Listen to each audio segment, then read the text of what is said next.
So, hello! Good afternoon, everyone! Nagbabalik na naman ang inyong cute na customer. So, guys, for today's video, no, is magluluto tayo ng hapunan. Ang lulutuin ko pala is uh, pizza pasta. So, gagayahin lang natin yung nakita natin sa social media, no? So, parang masarap siya. So, let's see. So, ayan na nga. Nag-start na akong magluto ng ating beef giniling. You can use any meat ha, chicken or pork. Pero, ito yung available sa amin, beef giniling. So, ayan. Pwede nyo nang ilagay yung sibuyas or white onion nyo or red onion pag ganyan yan ang kulay ng karne, no? Tapos, nag-add ako ng Italian seasoning, itong black pepper, etong asin natin or salt. So, tansya-tansyahin nyo lang guys ha. Ayan. Naglagay pala ako ng konting paprika, optional lang yon, at saka itong garlic powder. So, halu-haluin lang natin siya ng mabuti. Sa mahinang apoy lang guys para hindi naman masunog yung ating karne. Ayan. Halu-haluin natin siya ng mabuti guys. Ayan.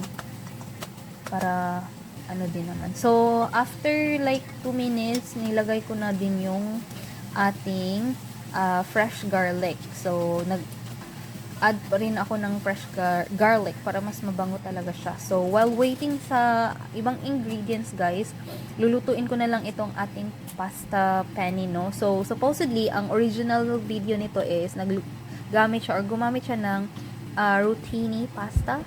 Yun. But wala ako noon. Nagpabili pa ako sa asawa ko. So, matatagalan siyang umuwi. Ito na lang yung gagamitin ko since ito lang yung available dito, no? So, pwede na yun. So, ayan, lulutuin ko lang siya about 10 to 13 minutes. But, from time to time, guys, ha, pwede nyong i-check para hindi naman ma-overcook yung pasta nyo. So, ayan. So, ayan na nga. Chinek ko siya chinek ko siya. Yan. Para sa akin, hindi pa siya masyadong luto. So, ulit ako ng like 2 minutes. So, ayan.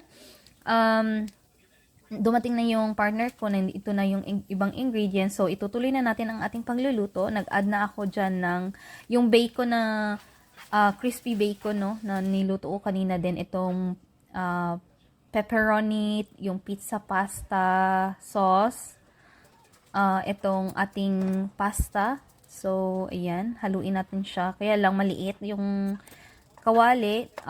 Transfer ko siya sa malaki, no, na kaldero. Ayan, para mahalo natin siya ng mabuti.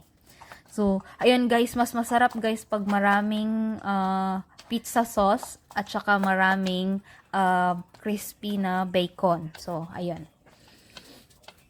Haluin lang natin siya ng mabuti. Ayan. Hinalo-halo na nga. Tapos, very slow cook lang ito guys para hindi naman matuyo yung sauce nyo.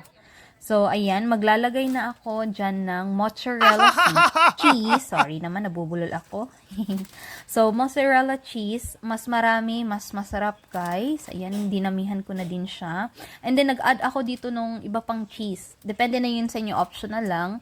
So, ayan, ilalagay ko na rin itong toppings natin na,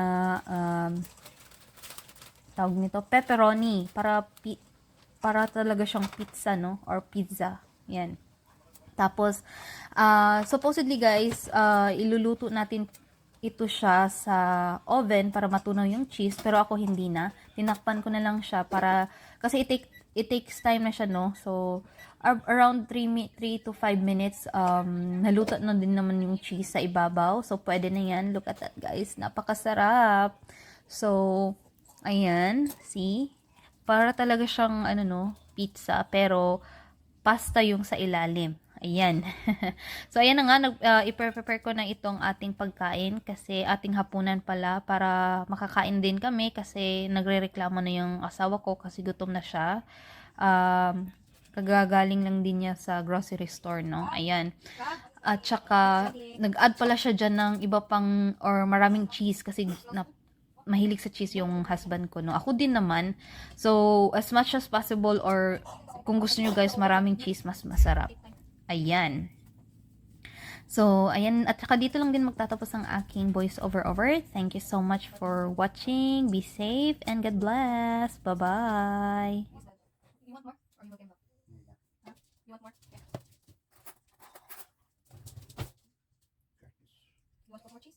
No. We have no cheese. Yeah, we have. Look. Here. You choose.